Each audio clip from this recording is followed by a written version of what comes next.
Hi hello welcome back to ఈ తరం కథలు. ప్లీజ్ ముందుగా వీడియోకి ఒక చిన్న లైక్ చేయండి. లైక్తో పాటు హైప్ ఇవ్వండి. ఈరోజు కథ సంధ్య వెడ్ సూర్య పార్ట్ 34.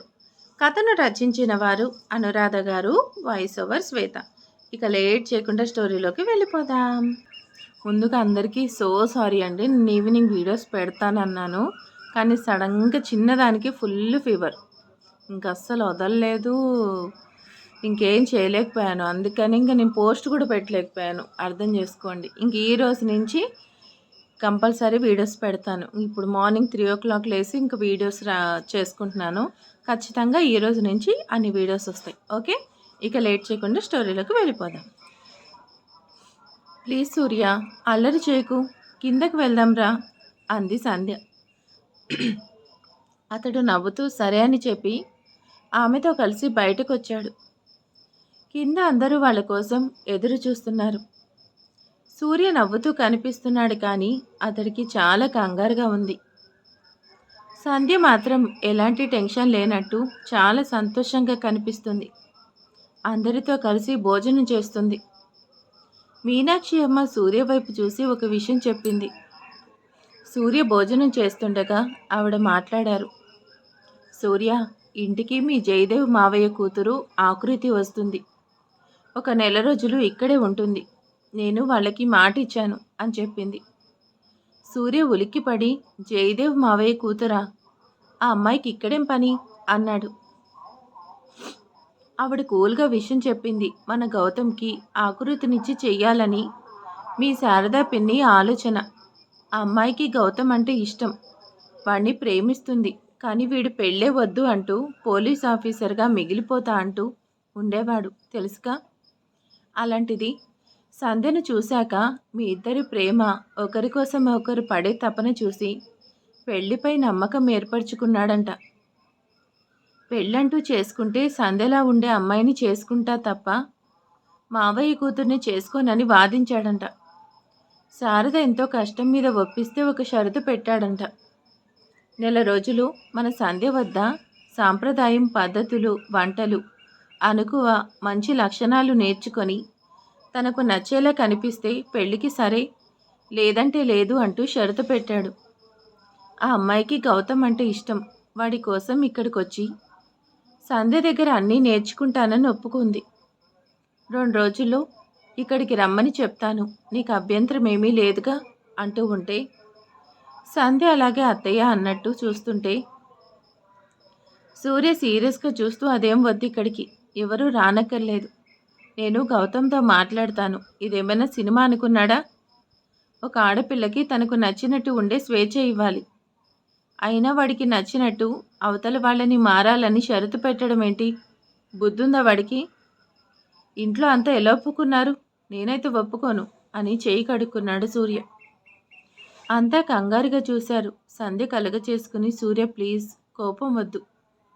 గౌతమ్ తన అభిప్రాయం చెప్పాడు. తన ఇష్టానికి తగ్గట్టుగా అమ్మాయి ఉంటే చేసుకుంటా అని. అంటే అర్థం? ఆకృతి అతడికి నచ్చినట్టు లేదు, అందుకే వద్దు అన్నాడు. కానీ ఆ అమ్మాయి తనకు నచ్చిన వాడి కోసం తనని తాను మార్చుకోవాలనుకుంది. ఇందులో ఆమెకు సంతోషం ఉంది. ప్రేమించింది కదా. గౌతమ్ అభిప్రాయం చెప్పాడు. అత్తయ్య గారు మాటిచ్చారు, నువ్వు కాదు అంటే బాగుండదు. రానివ్వండి, నాకు చేతనైన సహాయం చేస్తాను, ప్లీజ్ కాదనుకు. సూర్య మనసు ఏదో కీడు సంభవిస్తుందని చెప్తుంది. ఆమె వైపు కంగారుగా చూస్తూ, నో సంధ్య, నాకు ఇష్టం లేదు. నీకు అనవసరంగా శ్రమ, టెన్షన్ కలుగుతుంది. అక్కర్లేని హెడేక్ నీకు అవసరమా? సంధ్య రిక్వెస్ట్గా చూస్తూ, లేదు సూర్య, నేనేం టెన్షన్ అవ్వడం లేదు. నా కారణంగా గౌతమ్కి పెళ్లి జరుగుతుంది. ఒక అమ్మాయి ప్రేమ గెలుస్తుందంటే సంతోషమే కదా, ప్లీజ్ ఒప్పుకో. సూర్య కోపంగా చూస్తూ, సరే, నేను వద్దు అంటే ఇక్కడెవరైనా నా మాట వింటారా? అలాగే పిలిపించుకోండి అని అక్కడి నుండి వెళ్ళిపోయాడు. సంధ్య ఇంట్లో వాళ్ళు ఏమనుకుంటారో అని కాస్త ఇబ్బందిగా చూసింది. మీనాక్షి అమ్మ చిరునవ్వు నవ్వుతూ, మీ వారికి కోపం వచ్చింది, వెళ్ళు సంధ్య, కాస్త దారికి తెచ్చుకో, వాణ్ణి దారికి తీసుకురావడం నీ వల్లే అవుతుంది అంటూ ఉంటే సంధ్య ఇబ్బందిగా ఫీల్ అవుతూ అక్కడి నుండి గదిలోకి వచ్చింది. ఆమె రావడమే సూర్య బెడ్ మీద పడుకొని అటువైపు ముఖం తిప్పుకొనున్నాడు. సంధ్య గది తలుపులు మూసి సూర్య దగ్గరకొచ్చి నవ్వుతూ అతడి పక్కనే చారబడి ఏంటిది సూర్య? నువ్వు కోపం తెచ్చుకోవడం ఏమైనా బావుందా? చెప్పు. బయటందరూ నా వైపు ఎలా చూశారో తెలుసా? ప్లీజ్ సూర్య, కోపం వద్దు అంటూ అతన్ని పట్టుకోవాలనుకుంది. సూర్య కోపంగా ఆమెను విదిలించుకొని నాకు నిద్ర వస్తుంది, పడుకుంటా అన్నాడు. ఆమె ఫీల్ అవుతూ సారీ సూర్య, నీకు నా మీద కోపం వస్తుందా? ప్లీజ్ వద్దు. నీకు ఇష్టం లేకుండా నేనే పని చేయను. అత్తయ్యతో చెప్పేస్తా ఆకృతి రావద్దు అని చెప్పండి అని. ప్లీజ్ నాతో కోపంగా ఉండకు, నేను తట్టుకోలేను అంటూ బాధగా చెప్పింది. అంతే. సూర్య చాలా కంగారు పడిపోతూ హే సంధ్య, నాకు నీ మీద కోపమా? ఛాన్సే లేదు అని ఆమెను చుట్టేసి ముద్దులు కురిపిస్తూ ఉంటే సంధ్య అతన్ని గట్టిగా హత్తుకొని ఉండిపోయింది. సూర్య నిర్ణయం తీసుకున్నాడు. సంధ్య మనసు కష్టపెట్టకూడదు. తన ఆకృతి ఇక్కడికి వద్దు అంటే సంధ్య బాధపడుతుంది. అమ్మ మాట ఇచ్చిందని సరే అనుకున్నాడు. ఆకృతి వస్తే ఏమవుతుంది? నా జాగ్రత్తలో నేనుంటా. నా సంధ్యను కంటికి రెప్పలా కాపాడుకుంటా అనే నిర్ణయం తీసుకొని ఆమె వైపు ఇష్టంగా చూస్తూ సరే, నువ్వు అమ్మ ఒప్పుకున్నారు కదా, నేను వద్దు అంటే ఊరుకుంటారా? మీ ఇష్టం. బట్ వన్ కండిషన్, ఆ అమ్మాయి వల్ల నువ్వేమాత్రం డిస్టర్బ్ అయినా, నీకు ఏ చిన్న ఇబ్బంది కలిగినా నేను ఊరుకోను. గౌతమ్ కాదు, నేను రిజెక్ట్ చేస్తాను, వెంటనే పంపించేస్తా. సంధ్య మాట విని మనసులో అనుకుంది, గౌతమ్కి కాబోయే భార్య ఆకృతి. తన వలన నాకేం ఇబ్బంది ఉంటుంది? ఒకవేళ ఇబ్బంది కలిగినా నేనేం పట్టించుకోను, నీ వరకు తెలియనివ్వను అని నిర్ణయం తీసుకుంది. సంధ్య సంతోషంగా థ్యాంక్స్ సూర్య, నువ్వు ఒప్పుకున్నావు, అందుకు చాలా సంతోషంగా ఉంది. సూర్య మనసులో బాధ బయట పెట్టలేదు. ఆమెను అపురూపంగా చూస్తూ చెప్పాడు, నా సంధ్య ఎదుటివారి సంతోషంలో తన సంతోషాన్ని చూస్తుంది. అందుకే నాకు అంత ఇష్టం. సరే, బాగా అలసిపోయి ఉన్నావు, నిద్రపో. నేను పాపని తీసుకొని అలా బయటికి వెళ్ళొస్తా. బయట అమ్మ నా కోసం ఎదురు చూస్తున్నారు, మాట్లాడతా, సరేనా? సంధ్య నవ్వుతూ నాకు నిద్ర రాలేదు సూర్య. అమ్మ రోనా, అలాగే ఇంట్లో మీ అక్క వాళ్ళు అంతా ఉన్నారుగా, నేను కాసేపు వాళ్ళతో కబుర్లు చెప్పుకుంటా. సూర్య ఆమె కురులు సరిచేస్తూ మాట వినవుగా, సరే. నువ్వైతే వంటగదిలోకి వెళ్ళకూడదు. ఇంట్లో పనులు చేయడానికి సర్వెంట్స్ చాలామంది ఉన్నారు. రేపు ఇంకొంతమంది వస్తారు, అన్ని పనులు వాళ్లే చేస్తారు అని క్లియర్గా చెప్పి బయటకు వచ్చాడు. అక్కడ ఉన్న అందరూ సూర్య వైపు చూసి సంధ్య ఒప్పించి ఉంటుందనుకున్నారు. సూర్య వాళ్ళ చూపుకి అర్థమేంటో తెలుసుకొని అన్నట్టు ఇబ్బందిగా చెప్పాడు, మీరంతా ఎందుకు అలా చూస్తున్నారో నాకు తెలుసు. మీరు అనుకున్నదే. ఇంకేంటి, మేడం ఒప్పించారు. అమ్మ మీ మాట కోసం సంధ్య రిక్వెస్ట్తో ఒప్పుకుంటున్నా. బట్ ఆ అమ్మాయి మూలంగా ఎటువంటి డిస్టర్బ్ ఉండకూడదు. అంతా సరే అని ఒప్పుకున్నారు. సూర్య మ్యాగీతో కలిసి బయటికి వెళ్ళాడు. పాపతో కాసేపు షిగార్ చేస్తూ వచ్చాడు. ప్రస్తుతం అంతా కూల్గా ఉన్నారు. కానీ సూర్య ప్రశాంతంగా లేదు. అతడి మనసులో భయం, బాధ. తన స్నేహితుడికి చెప్పుకుంటున్నాడు. రవి సూర్య వైపు కంగారుగా చూస్తూ ఏమైంది సూర్య, ఎందుకు టెన్షన్గా ఉన్నావు అని అడిగితే జరిగిందంతా చెప్పాడు సూర్య. రవి షాక్ అయ్యాడు. ఏంటి, మన సంధ్యకు గండమా? ఓ నో, ఇలా జరిగింది ఏంటి సూర్య, ఇప్పుడు ఏం చేద్దాం? సూర్య కన్నీళ్లు పెట్టుకుంటూ చెప్పాడు, ఏం చేయాలి రవి, ఏదో ఒకటి చేయాలి. ఈ 6 నెలలు నా భార్య సంధ్యకు నేను వజ్ర కవచంగా కావాలి. తనకు ఎలాంటి ప్రమాదం రాకూడదు. నేను ఇంట్లో అందరికీ ఈ విషయం చెప్పలేను. సంధ్యకు తెలియకూడదు. తను ప్రశాంతంగా ఉండాలి. నేను అన్నీ ఏర్పాటు చేస్తాను అని అంటుండగా సూర్య ఫోన్ రింగ్ అయింది. ఎవరని చూస్తే ఆ ఫోన్ చేస్తుంది మౌర్య. సార్, నేను సార్ మౌర్యని, మీ హెల్ప్ కావాల్సి వచ్చింది, అందుకే ఫోన్ చేస్తున్నా అన్నాడు. సూర్య అనుమానంగా చూస్తూ ఏంటి మౌర్య, ఏమైంది, ఏదైనా సమస్య అన్నాడు. మౌర్య బాధపడుతూ సార్, నా జాబ్ పోయింది సార్. మీకు ఫేవర్ చేశానని ఆ డయానా హెడ్ దగ్గర వెళ్ళి కంప్లైంట్ చేసింది. దాంతో నన్ను పంపించేశారు. నా వీసా కూడా క్యాన్సిల్ చేశారు. ప్రస్తుతం ఇండియాలో ఉన్నాను. నాకేం చేయాలో అర్థం కాలేదు. మా సిస్టర్ మ్యారేజ్ ఉంది. నాన్న లేరు. అమ్మ హెల్త్ బాగాలేదు. ఆపరేషన్కి లోన్ తీసుకున్నా. ఇప్పుడు అది తీరాల్సింది. అన్నీ సడన్గా మారిపోయాయి. ఎవరికి చెప్పాలో, ఎవరిని హెల్ప్ అడగాలో అర్థం కాలేదు. అందుకే మీ హెల్ప్ అడుగుతున్నాను అని జరిగిందంతా చెప్పాడు మౌర్య. సూర్య అతని మాటలకు ఫీల్ అవుతూ ఏదో ఆలోచన వచ్చిందనుకుంటూ, ఓకే మౌర్య, నువ్వేం బాధపడకు. నువ్వు సంధ్యకు హెల్ప్ చేశావు. తన ప్రతిభ అందరికీ తెలిసేలా చేశావు. నీకు ప్రాబ్లం మా మూలంగా వస్తే వాటిని సాల్వ్ చేయాల్సిన బాధ్యత మాదే. నువ్వు ఒక పని చెయ్యి, వెంటనే హైదరాబాద్ వచ్చి మీ చెల్లి పెళ్ళి, అమ్మ హెల్త్ కేర్, మీరు ఉండడానికి ఇల్లు, నీకు జాబ్ అన్నీ నేను చూస్తాను అంటూ మాటిచ్చాడు. మౌర్య ఆనందపడిపోతూ, సార్ మీరు నిజంగా రాజండి, చాలా సంతోషంగా ఉంది అని చెప్తుంటే సూర్య ఆర్డర్ వేశాడు, నువ్వు వెంటనే రావాలి, టైం లేదు అని. మౌర్య 3 గంటలు అక్కడికి చేరుకున్నాడు. సూర్య అలాగే రవి ఎదురయ్యారు. సూర్య మౌర్యకి ఇచ్చే జాబ్, అతడు చేయాల్సిన పనంతా వివరించాడు. మౌర్య ఆశ్చర్యపోయాడు. సూర్య నవ్వుతూ, మాతో పాటు మా ఇంట్లో ఉండలేవా అన్నాడు. మౌర్య సంతోషంగా, ఎందుకు ఉండను సార్, ఇకపై మీరు ఎలా చెప్తే అలా అని ఒప్పుకున్నాడు. రవి, ఇతడు మౌర్య ఇకపై ఇంట్లో మనతో పాటు ఉంటాడు. సంధ్యకు సీక్రెట్ బాడీగార్డ్ అనుకో. మనకు అన్ని విషయాలు చెప్పడం, చెప్పింది చెప్పినట్టు చేయడం మౌర్య జాబ్. నువ్వు తన అకౌంట్కి వెంటనే మనీ ట్రాన్స్ఫర్ చేయి అంటూ మౌర్య చేతికి ఒక ఇంటి కేసు ఇస్తూ, ఈ 6 నెలలు అమ్మ చెల్లి ఇంట్లో ఉంటారు. నువ్వు నేను ఇంట్లో ఉన్నప్పుడు వెళ్ళి వాళ్ళని చూసి రావచ్చు. వాళ్ళకి ఎలాంటి ఇబ్బంది ఉండదు, నాది గ్యారంటీ. నువ్వు నమ్మకంగా ఉండాలి. సంధ్యకు బాడీగార్డ్గా కాకుండా ఒక ఫ్యామిలీ ఫ్రెండ్గా ఉండాలి. తనకి రక్షణగా నువ్వు ఉన్నట్టు తనకి కూడా తెలియకూడదు. మౌర్య సరే అంటూనే, బాస్ ఇదంతా ఎందుకు చేస్తున్నారు? మేడం ప్రెగ్నెంటా? సూర్య ఉలిక్కిపడి రవి వైపు చూశాడు. రవి తలాడిస్తూ, చూడు మౌర్య, నిన్ను మా సూర్య నమ్మాడంటే నువ్వు మా ఆప్తుడు, అందుకే నీతో జరిగిందంతా చెప్తున్నా అని అప్పటి వరకు జరిగిన సంఘటనలన్నీ చెప్పాడు. ప్రస్తుతం సంధ్యకు ప్రమాదం ఉంది. ఆ ప్రమాదం ఎటు నుంచి వస్తుందో తెలీదు. ఇంటి చుట్టూ సెక్యూరిటీ ఉంటుంది, కానీ సంధ్యకు ఒక స్నేహితుడిగా నువ్వు దగ్గరగా ఉండాలి. సూర్య ఆఫీస్కి వెళ్లకుండా ఇంట్లోనే ఉంటే సంధ్యకు సందేహం వస్తుంది. అందుకే నిన్ను ఏర్పాటు చేశారు. మౌర్యకి ఇప్పుడు అంతా తెలిసింది. అతడు బాధపడుతూ, సార్ నిజంగా మీరు గ్రేట్ సార్. ఇప్పుడు నాకు అంతా అర్థమైంది. మీది పవిత్రమైన ప్రేమ. మిమ్మల్ని ఎవరూ వేరు చేయలేరు. చివరికి ఆ దేవుడు కూడా ఏమీ చేయలేడు. నేను నా ప్రాణాన్ని అడ్డుపెట్టైనా సరే సంధ్యాజీకి రక్షణ ఇస్తాను అన్నాడు మౌర్య. సూర్య సంతోషంగా, థ్యాంక్స్ మౌర్య, చెప్పింది గుర్తుందిగా? సంధ్య అడిగితే ఏం చెప్పాలి? ఇంట్లో వాళ్ళతో ఎలా ఉండాలి? రేపు రాబోయే గెస్ట్ ఆకృతిని ఎలా అబ్జర్వ్ చేయాలి అని తెలుసుగా? అప్పుడు మౌర్య, ఎస్ బాస్ అన్నాడు. సూర్య నవ్వుతూ, బాస్ కాదు, సూర్య అని పిలువు చాలు అని చెప్పాడు. రవి, సూర్య, ఇప్పుడు మౌర్య ముగ్గురు ఒక మాట మీద ఉన్నారు. ఇంటి చుట్టూ సెక్యూరిటీ పెరిగింది.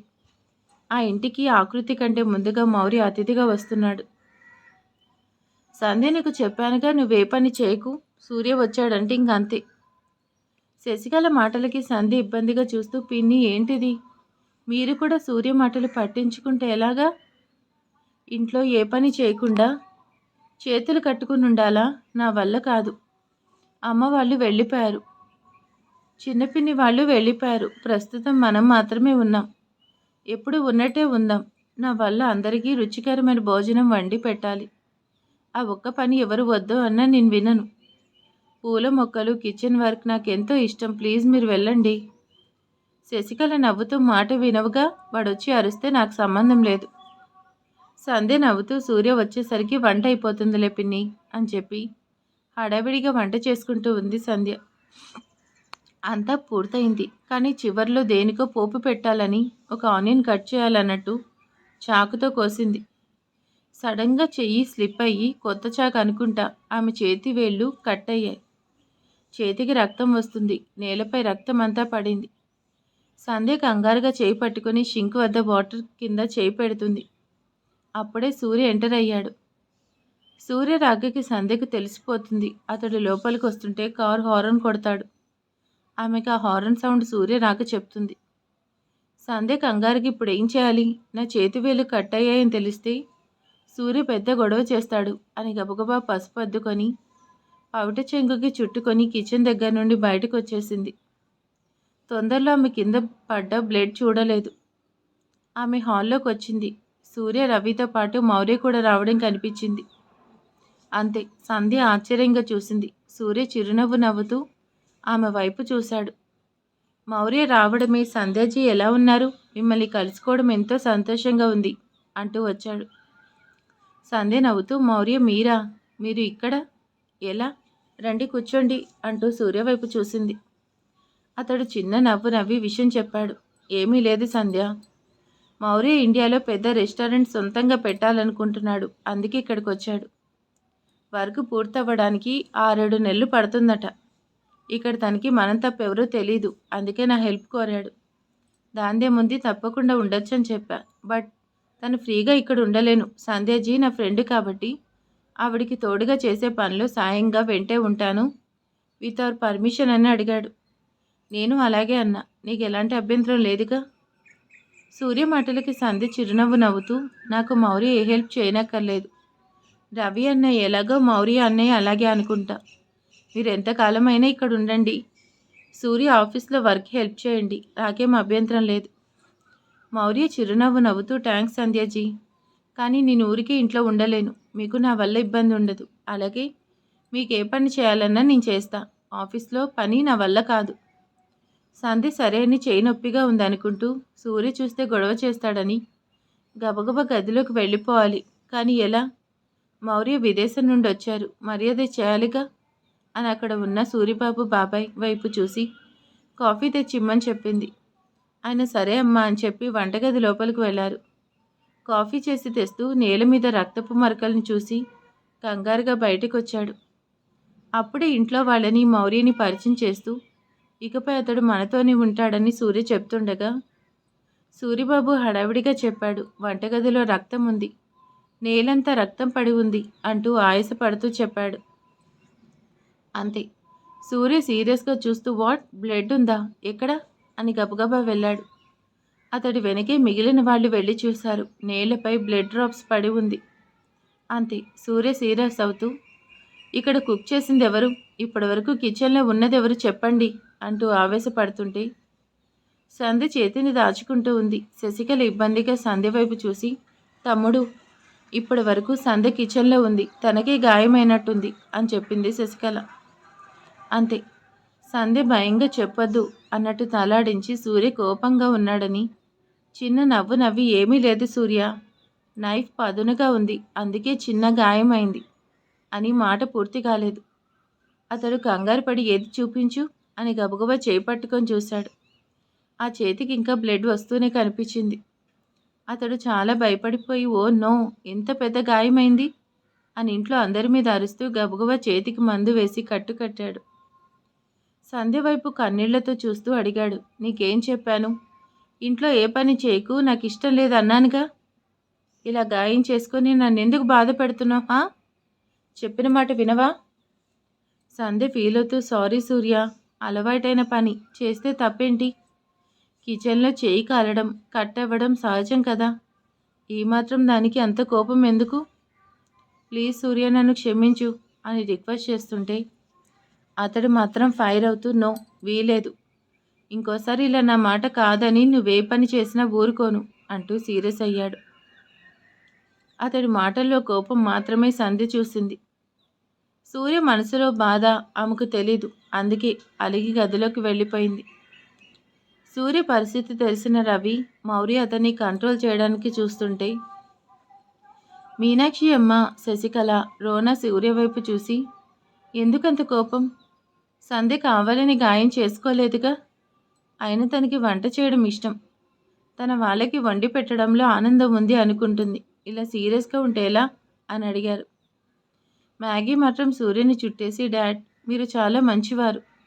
మమ్మీ మంచి కోసమే కోపం చూపించారు, కానీ మమ్మీ ఫీల్ అయింది, వెళ్ళి కూల్ చేయండి అంటూ ఉంటే సూర్య పాపను ఎత్తుకొని ముద్దాడి కిందకి దించి, సరేరా, ఎవరు టెన్షన్ అవ్వకండి, నేను చూసుకుంటా అని చెప్పి సంధ్య ఉన్న గది వైపు వెళ్తున్నాడు. మౌర్యకి రవి రూమ్ చూపించాడు. అతడి విషయం తెలుసుకొని ఇకపై ఎలాంటి సమస్య రాకుండా చూసుకునే బాధ్యత నాది అనుకున్నాడు. సంధ్య గదిలో కూర్చొని ఉంది. సూర్య మీకోసం రావడం తెలుస్తుంది. అంతే కోపంగా బయటికి వెళ్ళిపోయే ప్రయత్నం చేస్తుంది. అతడు అడ్డుకొని ఏంటిది సంధ్యారాణి గారు? ఇదంతా కోపమే? ఆ మాటకొస్తే నేను కదా కోపం చూపించాలి.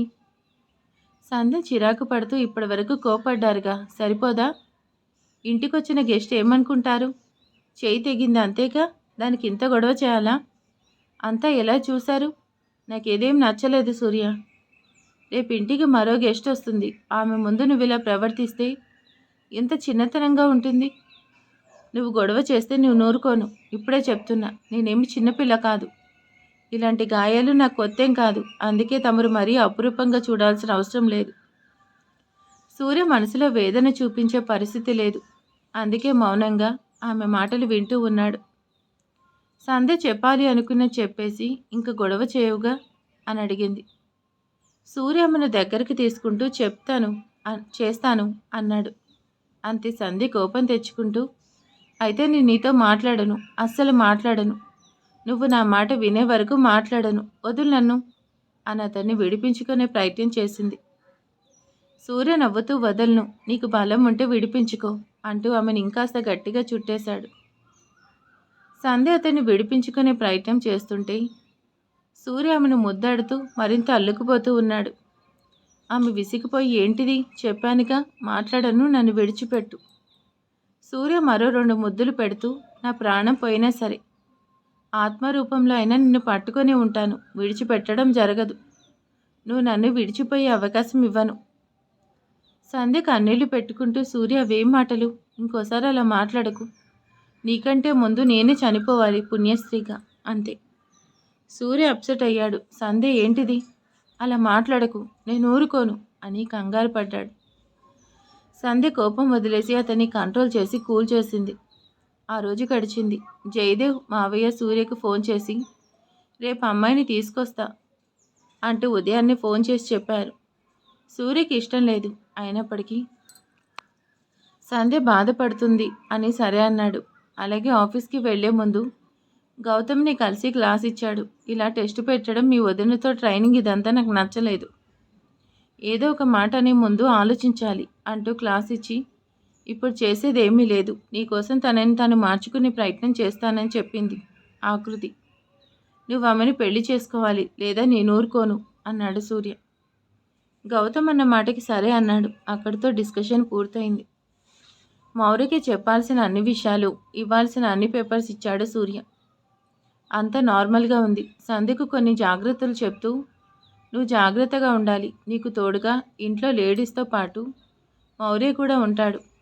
ఎప్పుడు ఏం చేయాలన్నా మౌర్య చేస్తాడు, నాకు అన్నీ తెలిసిపోతాయి అని చెప్పి ఆఫీస్కి వెళ్ళిపోయాడు. సంధ్య సంతోషంగా ఉంది. సార్, మీరు చెప్పినట్టే రేపు మా అమ్మాయిని అక్కడికి పంపిస్తాను. ఇకపై అక్కడ ఏం జరిగినా మీ ఆజ్ఞతో జరుగుతుంది. అవతల వ్యక్తి ఆనందపడుతూ, అవును, అంతా నా ఆజ్ఞతో జరుగుతుందా? సూర్య తన భార్యను కాపాడుకోలేడు. సంధ్య వాడి జీవితం నుండి మాయమవుతుంది. ఎలా ఆపగలడో చూస్తాను అని గట్టిగా నవ్వాడు. జయదేవ్ అతడి వైపు కంగారుగా చూస్తూ ఉంటే ఆ వ్యక్తి సీరియస్ అవుతూ, నీ మేనల్లుడు నన్ను అరెస్ట్ చేయించాడు. నా సామ్రాజ్యాన్ని కూలగొట్టి నాకు అడ్రస్ లేకుండా చేశాడు. ప్రపంచమంతా నన్ను ఉమ్మేసేలా చేశాడు. అంతా అరుణ్ జైల్లో ఆత్మహత్య చేసుకున్నాడు అనుకున్నారు. కానీ జయదేవ్ డబ్బు ఉంటే ఏదైనా సాధ్యమే. నేను నా జాగ్రత్తలో ఉన్నాను. ఎవరికి తెలియకుండా 1000 కోట్లు సీక్రెట్గా దాచుకోగలిగాను. ఆ డబ్బు నాకు హెల్ప్ అయింది.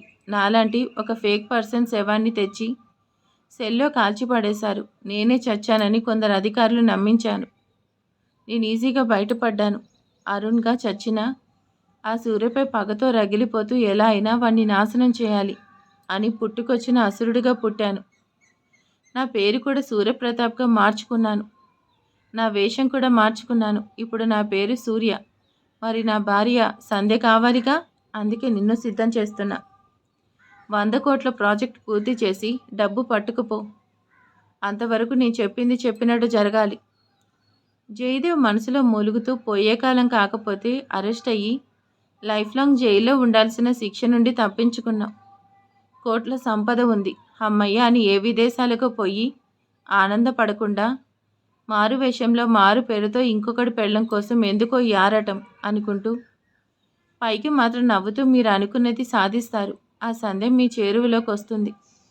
మీ చెరలోకి వస్తుంది. ఇంక తప్పించుకోవడం జరగదు. సూర్య అనే పేరు మార్చుకున్న అరుణ్ గట్టిగా నవ్వుతూ, అవునా? సంధ్య నాది. నాకు కావాలి. ఇతన్ని పెళ్లాడిన ఆమె మూడో వాడిని పెళ్లాడడం పెద్ద విషయం కాదు కదా అని దారుణంగా మాట్లాడుతూ ప్లాన్ అంతా వివరించి పంపాడు అరుణ్. మరిక తర్వాత ఏం జరగబోతుంది? ఆకృతి ఇంటికి వచ్చాక అసలు ఏం జరుగుతుంది? మౌర్య సంధ్యను ఎలా కాపాడుతాడు? చూద్దాం ముందు ముందు ఎపిసోడ్లో. ఈరోజు ఎపిసోడ్ ఎలా ఉందో ప్లీజ్ కామెంట్ చేసేయండి, లైక్ చేయండి. Thank you.